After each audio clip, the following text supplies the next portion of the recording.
கூட்டணி இல்லாமல் எப்படி வெல்ல முடியும் என்று கேட்பவர்கள் கொள்கை இல்லாமல் எப்படி வெல்ல முடியும் என்று ஏன் கேட்பதில்லை? செய்தியாளர்கள் சந்திப்பில் சீமான் கேள்வி.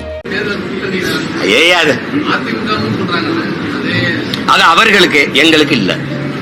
இத்தனை தம்பிமார் இருக்கிறீங்க, இவ்வளவு படிச்ச பிள்ளைங்கள், உங்களுக்கு மிகப்பெரிய பொறுப்பும் கடமை இருக்கு. ஊடகத்துல நற்செய்திகளை நல்ல கருத்துக்களை கொண்டு போய் விதைக்கிறது. நீங்க சொல்லுங்க, கூட்டணி இல்லாமல் எப்படி வெல்ல முடியும்னு கேட்கிறேன். நீங்க கொள்கை இல்லாம எப்படி வெல்ல முடியும்னு ஒருத்தரை கூட கேட்கலையே. கொள்கை முக்கியமா, கூட்டணி முக்கியம்? கூடி கொள்ளையடிச்சா கூடி கொலை செஞ்சா சரின்னு ஏற்கிறீங்களா? உலகத்துல நீங்க சொல்லுங்க, நெருப்பை எப்படி நெருப்பை வச்சு அணைப்பீங்க? நெருப்பை தண்ணீர் வச்சு தானே அணைக்கணும், அப்படித்தானே? தீமையை எப்படி தீமையை வச்சு ஒழிப்பீங்க? நீங்க உலகத்துல இருக்க எல்லா சித்தாந்தங்களும் எடுத்துக்க. இறைமகன் இயேசு கிட்ட எடுப்போங்க, இறை தூதர் நபிகள் நாயகிட்ட போங்க, இல்ல பகவான் கிருஷ்ண பரமாத்மாட்ட போங்க, இல்ல சித்தர்கள் ஞானிகள் யோகிட்ட போங்க. தீமையை நன்மையை வச்சுத்தான் ஒழிக்க முடியும். அதுதான் எல்லா ஞானிகளும் மேதைகளும் நமக்கு கற்பிச்சது. தீமைக்கு மாற்ற எப்படி இன்னொரு தீமை? சரி, திமுக அதிமுக போயிடும். ஊழலா லஞ்சத்தை ஒழிக்கணும். எப்படி ஒழிப்பிய? மது ஒழிக்கணும். இங்க மது இருக்குதா இல்லையா? அவன் 65 ரூபா கமிஷன் வாங்கினா கூட 25 ரூபா போட்டு வாங்குவான ஒழிய ஏதாவது இருக்குன்னு சொல்லு. எதுல மாறுதல் சொல்லுங்க. இந்த கொடியில அண்ணா இருக்காரு, அங்க இல்ல, அவ்வளவுதான். பார்ட்டி செஞ்சிருக்கு, பாலிசி செஞ்சிருக்க. சொல்லுங்க தம்பி, நாங்க வந்தது தெளிவாய்க்கிறோம். ஒவ்வொரு தடவை இந்த கேள்வி எழுப்பக்கூடாது. ஆள் மாற்றம் ஆட்சி மாற்றத்துக்கு வரல. நாங்கள் அடிப்படை அமைப்பு அரசியல் மாற்றத்திற்கு வந்த புரட்சியவாதிகள், கட்டிய கட்டடத்திற்கு வெள்ளையடிக்க வந்த சீர்திருத்தவாதிகள் அல்ல.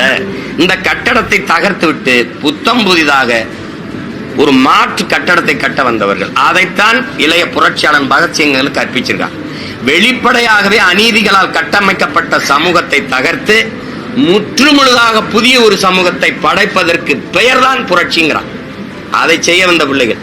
நீங்க இந்த மது, மதம், சாதி, போதை, இந்த ஏழு, பசி, வறுமை, பட்டினி, ஊழல், லஞ்சம், கொலை, கொள்ளை, அடக்குமுறை, இதெல்லாம் இல்லாத ஒரு தேசம் படைக்கணும்னா அது புரட்சியால மட்டும்தான் முடியும்.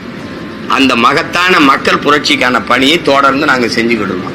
அதுல போய் நீங்க அவரோட சேர்ந்துருக்கணும், இவரோட சேர்ந்துருக்கணும். உங்களுக்கு எல்லாம் என்ன ஒன்னாத்தி பார்ட்டியாக்கி என்னையும் ஜோலியை முடிச்சு விட்டுறணும்னா நீங்களும் 10-12 வருஷம் ஆசைப்படுறீங்க. நானும் சிக்காம ஓடிட்டுறேன். நான் என்ன இங்க இருக்க ஐயா கருணாநிதி, அம்மையார் ஜெயலலிதா இவங்களை பார்த்து அரசியல் செய்ய வந்த பையன் நினைச்சிருக்கீங்களா? அப்படி ஆள் நினைச்சிருக்கீங்களா?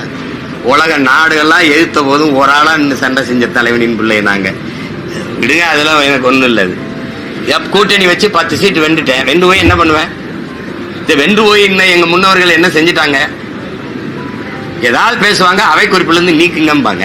அதுக்கு வெளியில இதே பேசிடலாம். மக்கள் மன்றத்துல பேசவே மகத்தான செய்திகள் கோடி இருக்கு. அங்க போய் என்ன போய் சாணியை தட்டலாம்னா? செய்திகளை உடனுக்குடன் தெரிந்து கொள்ள நம்ம வேதா நியூஸ் டைம்ஸ் சேனலை லைக் பண்ணுங்க, ஷேர் பண்ணுங்க, கமெண்ட் பண்ணுங்க, மறக்காம சப்ஸ்கிரைப் பண்ணுங்க. பக்கத்துல இருக்க பெல் ஐகானையும் கிளிக் பண்ணுங்க. அப்பதான் நாங்க போடுற வீடியோஸ் உங்களுக்கு நோட்டிபிகேஷன்ல வரும்.